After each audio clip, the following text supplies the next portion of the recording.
माझं नाव मनीषा रोशन सहारे. आज मी इकडे DMIT टेस्टसाठी माझ्या मुलाला घेऊन आलेली. माझ्या मुलाचं नाव विनीत रोशन सहारे. मला DMIT टेस्टचं राजश्री फाटक ताई त्यांच्याकडनं समजलं. मग त्यांच्याकडनं मी DMIT टेस्ट करून घेतली आणि सगळं त्यांनी समजून सांगितलं कसं काय गायडन्स केलं खूप चांगल्या प्रकारे. ओके विनीत, तुला कसं वाटलं मित्रा? करिअरचं परफेक्ट भेटलं. ओके अच्छा, अजून? सगळे क्वेश्चन होते ते सॉल्व्ह झाले. ओके ओके अजून?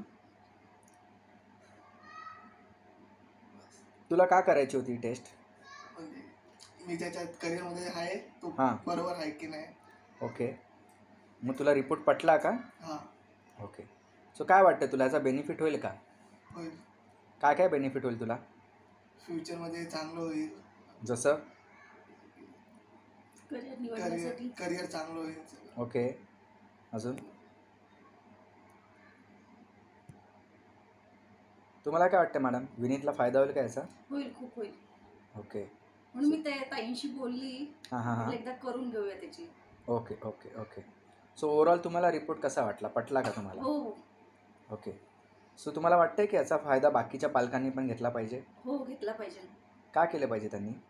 म्हणजे कसं 10वी नंतर जर केलं तर कसं मुलांना कळेल की आपण कुठल्या याच्यात साईडमध्ये जायला पाहिजे, ते आधीच कळेल ना. ओके अच्छा, सो तुम्ही रिकमेंडेड कराल का बाकीच्या लोकांना? हो नक्की करेल. विनीत? हां ओके, सांगितलेल्या गोष्टी लक्षात आहे ना, काय करायचं आहे काय नाही करायचं आहे? हां त्या करणार ना फॉलो? हो. ओके चालेल, थँक्यू व्हेरी मच. थँक्यू.